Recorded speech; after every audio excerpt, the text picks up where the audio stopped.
call of the Hogs can be heard all the way to San Francisco. You're listening to Pod at the Palace with Curtis Wilkerson on Inside Arkansas. Good morning, everybody. Happy Tuesday. Welcome back to the Pod at the Palace. Curtis Wilkerson here, live from the bunker once again. Headed back to Arkansas Tuesday evening. We'll be back in the saddle at home for the SEC tournament on Wednesday. Don't forget that watch party, Arkansas, South Carolina, during the normal time slot for Inside Arkansas Live. Should be a fun one.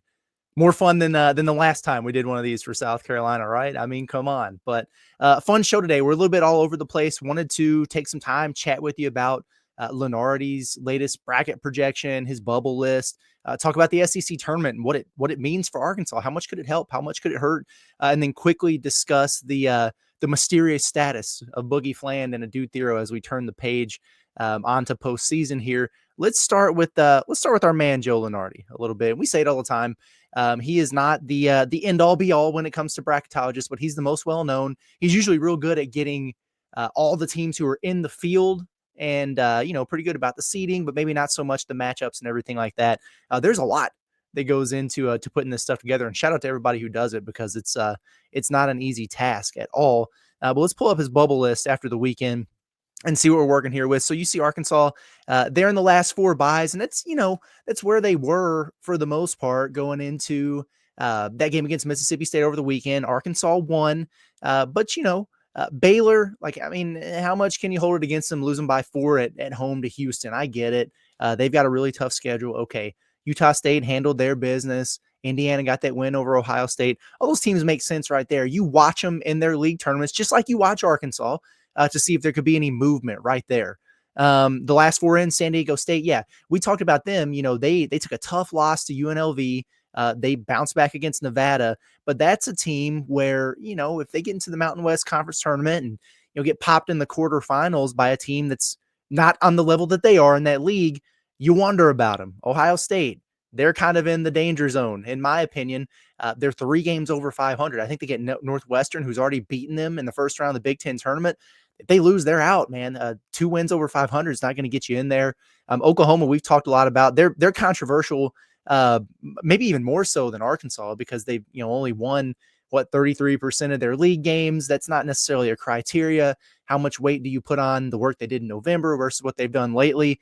I think they're all right, but man, if they get beat on Wednesday and they're right there on that cut line where you're looking at it, they're very vulnerable to if somebody in the first 4 out, next 4 out gets red hot, or if there's multiple bid stealers. So they've got to really keep an eye out for that. And so does Arkansas to a degree, but you see that there's some space there. There are other teams that would get replaced from that bid stealer conversation before Arkansas would. And then Xavier, I'm just very interested to see about them because at this point, we've talked about it. Not a lot on the resume there in terms of quad 1 wins. They get Marquette in the first round of the Big East tournament. If they win that game, then you feel like they might have a decent amount of staying power there on the bubble. If they don't, it's going to be interesting to see what the selection committee really truly values when it comes down to it, but they're super vulnerable. All these other teams we talked about with North Carolina, to me, they need to get a hold of the top teams in the ACC and actually get a little bit of meat on that resume to be a serious contender. Texas sounds like they need to win 2, 3, maybe more and then hope some people lose in Nashville to get where they need to be. But the rest of that, I mean, are we really talking about a super deep bubble here? I don't think so. I mean, is Colorado State really a contender? Nebraska's still on this list. They didn't even make the Big Ten tournament. They're not getting in. And so if they're ahead of Wake and Cincy and Dayton, I think we might just be operating with the last 4 byes, the last 4 in, the first 4 out, and then just keeping an eye on any potential bid stealers there. I did want to pull up the bracket though, because I know y'all love this. Arkansas obviously in and comfortable, like off that first 4, off that 11 line. But Joe Lunardi has them as a 10 seed in Lexington. and we've joked about this so much, but now we've really got to start watching, where might Arkansas be sent in the NCAA tournament? A lot of cool places, some easier to get to, some more expensive, less expensive to get to. None more intriguing than Lexington. I think most Razorback fans would probably prefer Wichita because that's the easiest drive, I would imagine, for people to get to of the opening round sites. Lexington would be crazy. And We talk about the Calipari factor and everything. I know we joked yesterday about, heck, maybe it's not even so much of a thing the way some of the national guys are acting with the Hogs in their resume. But all kidding aside, you think they wouldn't take an opportunity to put Cal in Lexington for the NCAA tournament in his first year at Arkansas away from Kentucky? That would be nuts. And you know what? He might have a decent amount of fanfare that if they did that. I would love the rematch with Kansas. This ain't your typical Bill Self Kansas team. They got all the talent in the world, but they've really struggled, man. They had some situations like Arkansas did with some transfers that didn't pan out, especially early on, the way that they had hoped, and they still haven't. Their guys, and Arkansas seems to be figuring it out a little bit there. That's a semi-favorable matchup for Arkansas. In terms of, if you're in a 7-10 game, an 8-9 game, even an 11-6, if you're an 11 that's a power conference school, those are almost toss-ups a lot of the time. That would be a really competitive and compelling game. I don't know how excited I would be about seeing Alabama in the second round. And the only reason I really feel that way, it's not that I don't think Arkansas couldn't beat them. And in fact, I think that they could. They nearly did it in Bud Walton Arena, but you've already played them, right? And I get it. You're going to have so many SEC teams in the NCAA tournament. You're bound to face a team again. I mean, they can't really avoid that. I just wish Arkansas would be able to avoid it until at least the second weekend if they made it that far. I mean, that would be cool to me, but hey, it is what it is. I mentioned yesterday some of these independent bracketologists that I really follow religiously, man, because they go in depth on this stuff, man. They live for March Madness and putting these things together. I crunch numbers a lot. They do it on steroids. And one of them that I really appreciate is T3 Bracketology.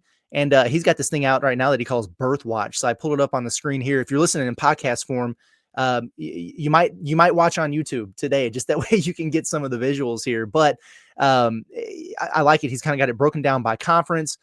Who are the locks? The categories there are interesting. I think the locks, and that's just 100%, no matter what happens, who they lose to in the conference tournament, how many bid stealers there are, anything crazy that could happen. It just doesn't matter. There's no way it could impact them. And then the almost locks. And you see there's not too many of those, just Utah State and San Diego State. Reason being, we talked about it. Say San Diego State gets popped in their first game in the Mountain West tournament, a bad loss, and you have kind of an inordinate number of bid stealers or other teams right there on the bubble to go crazy. Sure, they could be vulnerable. I personally, I get it. Like if you really want to nitpick and define lock, not having Arkansas in there, okay, sure. Of course. Yeah, I understand that. If things get weird, they could be vulnerable, right? I think they are safely in the field. But whatever, crazier things have happened. I would probably have Arkansas in the almost locks category if I was to put something together like this. He's got him in the should be in, along with Indiana. Now, that's not a bad spot to be in, though, is it? Because if you look at the next two, bubble in and bubble out, he doesn't even have Arkansas or Indiana on that bubble conversation. So when we talk about bid stealers, all these other teams here, Ohio State, Xavier, Baylor, Oklahoma, UC San Diego, or UC Irvine, Texas, VCU, Dayton, Boise State, Colorado State, North Carolina, all of them are more vulnerable going into conference tournament week than Arkansas is. All the teams on the outside looking in have work to do and have to hope that some others falter. All those in probably have a little bit of work to do, but at the bare minimum, you got to watch the bid stealers. You got to hope that those guys on the bubble out don't do enough to pass you up. Point being, I think this is a good way to kind of quantify this a little bit. And Arkansas seems to be, at least according to T3, who does a good job and is ranked pretty well in the matrix there. Arkansas's, they're okay, right? A shout out to Lipscomb, right? They won their conference tournament, won the A-Sun. So wow, that was the opener, wasn't it? Yeah, it was. John Calipari's first dub as the Razorback head coach. They won the Atlantic Sun tournament. They're going to the NCAA tournament. That's a waff for Arkansas. Wins over the field, man. Waff. I love it. And good on them, man. That was a good team, well coached. You remember them knocking down some threes? They had the big man that was kind of cooking in there. They were fun, and it's good to see. That's not a huge data point or anything that, I don't think the selection committee, if they're really getting down to the nitty gritty of it, going, oh, how do we separate between Arkansas and whoever else? Well, the Hogs did beat Lipscomb, who's in the tournament. That gives them the nod. Nah, nothing like that. But it's just kind of a cool feather in the cap. You can add that number to the dubs list when you do the wins over the field. at the end of the year, a lot of times people do it like wins over at large, like those candidates, like the SEC wins, you got the Michigan win, whatever. You can kind of add that one in there, just sneak it in and pad the stats a little bit. We talked about how people combine quad 1 and quad 2 record if they don't have a lot of quad 1 wins because you want to make it sound a little bit better than it is. Well, Arkansas can do that with Lipscomb. So shout out to the Bison for getting it done. The SEC tournament path. Let's go through that real quick because that path is set. I'll pull up the bracket here so people can check it out while we kind of go through it. Where'd you go? There we are. Okay. How do we feel about this? I'm really curious to know what people think. Do we care? Should we care? John Calipari does not care. He kind of made that clear in his, was it Courtside with Cal, the interview, the weekly interview that he does with Chuck Barrett. Basically said he doesn't care about it, but he also said that's part of the reason why they won it so many times when he was at Kentucky.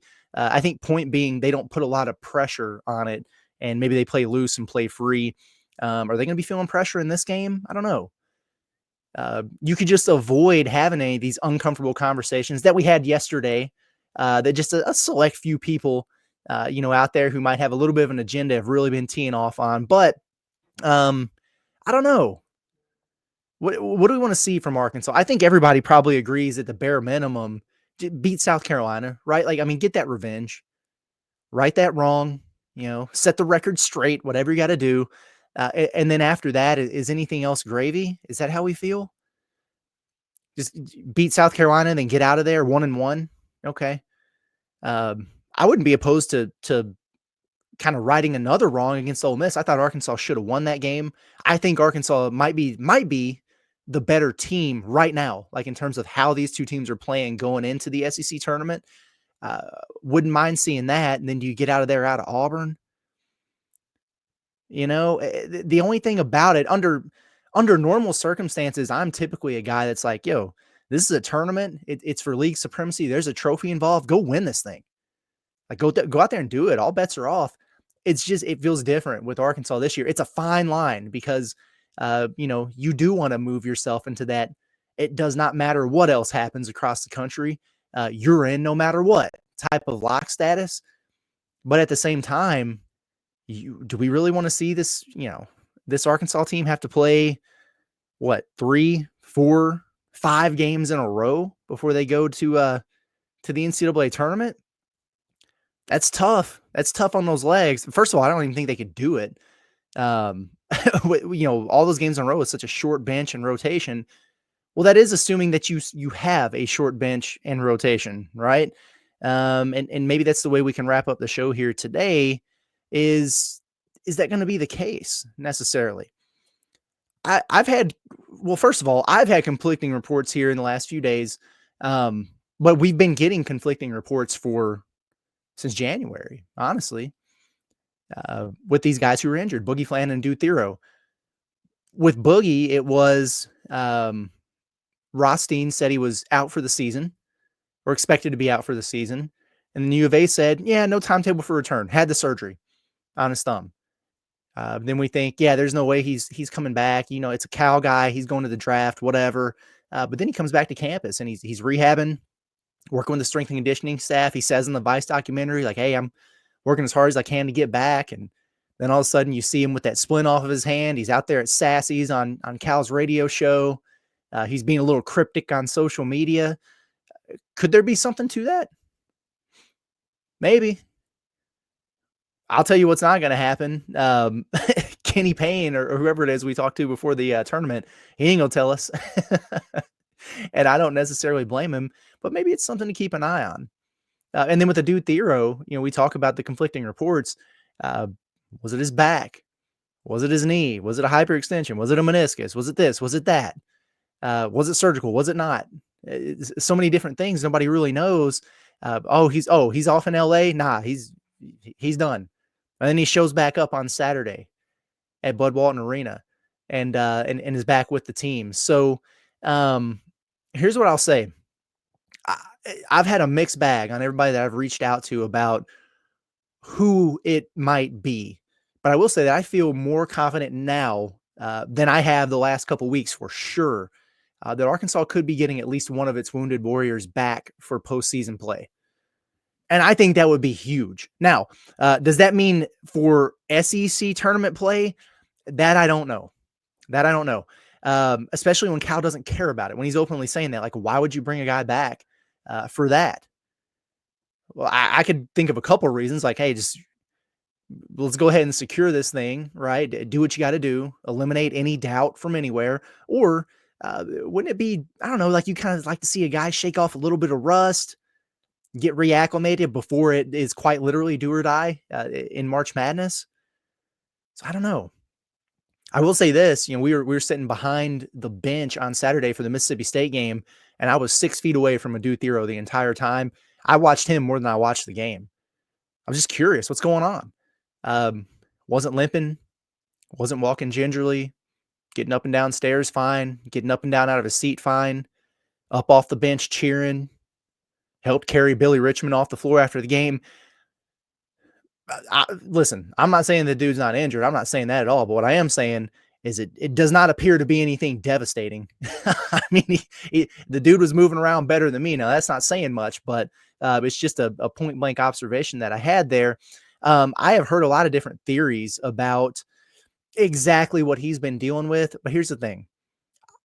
Unless I have outright confirmation, unless it's from the horse's mouth, unless I've seen medical records or something, I think it's irresponsible to speak on it too much and just kind of stoke the fires of speculation there. That's dangerous, a dangerous game to play when we're talking about somebody's health. And we don't know for sure. So all I can give you is what I know, which is what I saw with my own eyes watching him for 3 hours on Saturday. Adou's moving around fine. He was moving around just fine. So, I would love to have at least one of them back. I would absolutely love that. And I mean, I think it would be huge. One body does a ton for depth when you only have 7 players, it doesn't have to even be anything crazy beyond that. But just think about Saturday's game, for example, when you had TB and Carter both pick up 2 fouls right away. Well, then you have 5. Are you going to play those 5 guys for the last 14 minutes of the first half? Oh no, we got to get Carter back in there and playing with 2. Be careful. It worked out for him. But just having that one person to be able to turn to, that means a lot. That goes a long way. It absolutely does. It keeps you from being in such a bind. Or if it's just, taking 2 to 3 minutes off of DJ, 2 to 3 minutes off Nelly, 2 to 3 minutes off Carter, to where all those guys are playing 35 minutes instead of 38, 39. That means something down the stretching games. That could be an extra shot that goes in because you have your legs underneath you. That could be an extra defensive stop you can make because you still got the juice to do it. So I'm all for it if it happens. Now, to me, Adou Thiero would make the most sense, or maybe be the easiest to get reacclimated, right? Like he hasn't been out that long. Was he missed 4 games? It's only been a couple weeks. I think you still have a positional need there in the front court. He's very versatile, can do different things for you. However, Cal has said over and over, and this will be the interesting part of the dynamic, how with Trevin, it's not about the physical stuff. It's not about who the opponent is or whatever. His battle is within himself mentally. I would continue to start Trevin Brazile. I would continue to start him the rest of the season, no matter who's back. And I would earmark a heavy amount of minutes for that dude because I want him to stay as confident and dialed in as possible because he's been such a difference maker for Arkansas. No, that's not me saying I don't want Adou Thiero back. He is arguably Arkansas's most important player, but you have to be aware of that, and that's why this stuff gets so tricky, Boogie, it psychs me for the potential shooting.